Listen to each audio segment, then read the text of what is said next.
Tidak ada salahnya teman-teman, meskipun kita peternak kecil, tetapi kita harus juga bisa dapat mengenal jenis-jenis penyakit yang sering menyerang DOD bebek pedaging teman-teman, agar kita bisa tahu cara mencegah dan penanganan yang terbaik agar tidak terjadi kematian massal pada ternak bebek pedaging teman-teman. Kita perlu waspada teman-teman, jenis-jenis penyakit yang bisa menyerang DOD bebek pedaging kita saat periode brooding. Kita semua tahu bahwa periode brooding merupakan fase starter yang harus kita perhatikan dengan sungguh-sungguh teman-teman. Keberhasilan pemeliharaan bebek pedaging ditentukan saat periode brooding. Adapun upaya yang dapat kita lakukan agar kita semua bisa berhasil saat pemeliharaan brooding, yaitu yang pertama, memperhatikan suhu kandang, yang kedua, pemberian obat dan vitamin seperti Vitacik dan Doxyvet teman-teman, dan yang ketiga, memperhatikan kepadatan kandang, serta yang keempat adalah pemberian pakan dan minum. Adapun 4 penyakit DOD bebek pedaging yang sering kita jumpai saat periode brooding teman-teman. Yang pertama ada penyakit yang namanya ompalitis, yang kedua ada pulorum ataupun berak kapur, dan yang ketiga ada kolibasilosis, dan yang keempat ada CRD teman-teman. Nah oke, kita akan bahas satu persatu tentang penyakit tersebut beserta cara pencegahannya teman-teman, agar kita semua bisa berhasil saat periode brooding. Penyakit yang pertama ada ompalitis. Nah, penyakit ini disebabkan karena infeksi bakteri E. coli yang terjadi karena penanganan yang kurang tepat saat DOD baru menetas, teman-teman. Nah, gejala yang biasa ditemukan di lapangan yaitu dicirikan perut DOD besar tetapi tidak wajar, teman-teman. Anus atau kloaka mereka kotor dan DOD terlihat sangat lemas. Biasanya ciri-ciri yang selanjutnya yaitu pusar terlihat basah dan membengkak.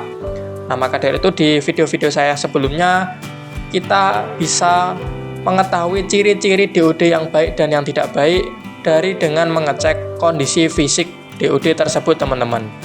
Nah, penyakit ini dapat menyebabkan kematian yang sangat besar dalam minggu pertama. Nah, oleh karena itu manajemen suhu brooding sangat penting untuk dapat meminimalkan penyakit ini serta penyemprotan desinfektan secara rutin, teman-teman. Penyakit yang kedua adalah penyakit berak kapur ataupun pulorum.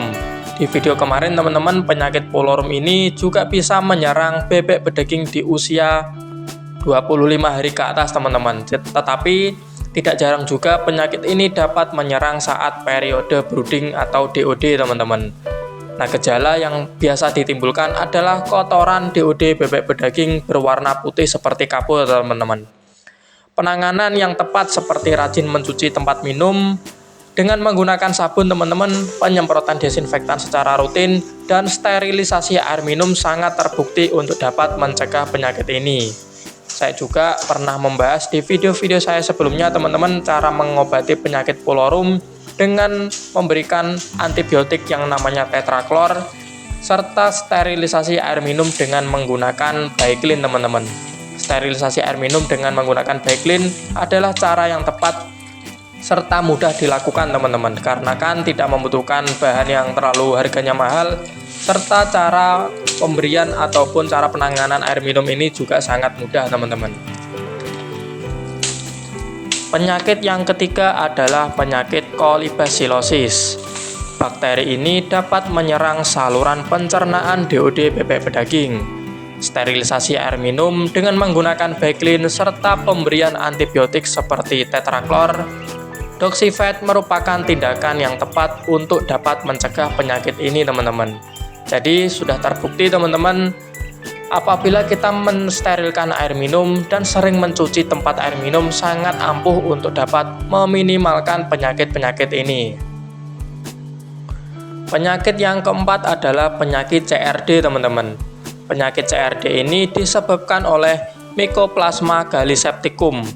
Biasanya penyakit ini menyerang sistem pernafasan DOD bebek pedaging. Adapun ciri-ciri DOD yang terserang penyakit CRD ini yaitu DOD mengalami gangguan pernafasan seperti ngorok, teman-teman. Penanganan seperti pemberian doxyvet dan pemberian jamu gawat darurat sangat bisa membantu untuk mencegah dan mengobati penyakit ini. Adapun cara-cara yang lain yaitu kita dapat menyemprotkan desinfektan secara rutin teman-teman, serta memperhatikan sirkulasi udara di dalam kandang box brooding agar tidak terlalu pengap. Apabila terlalu pengap, penyakit CRD ini sangat bisa dan sangat mudah untuk menyerang DOD bebek pedaging. Nah, mungkin cukup sekian teman-teman pembahasan tentang 4 jenis penyakit yang sering menyerang DOD bebek pedaging saat periode brooding. Tentunya kita sebagai peternak harus bisa mengenal penyakit ini agar bisa mengerti cara mencegah dan mengobati ternak kita teman-teman. Mungkin cukup sekian video kali ini. Apabila kalian menyukai video ini, silahkan kalian like, komen, dan subscribe channel ini agar semakin berkembang. Apabila masih ada pertanyaan, bisa dituliskan di dalam komentar dengan bahasa yang baik dan sopan. Saya akhiri, sampai jumpa di video yang berikutnya. Assalamualaikum warahmatullahi wabarakatuh.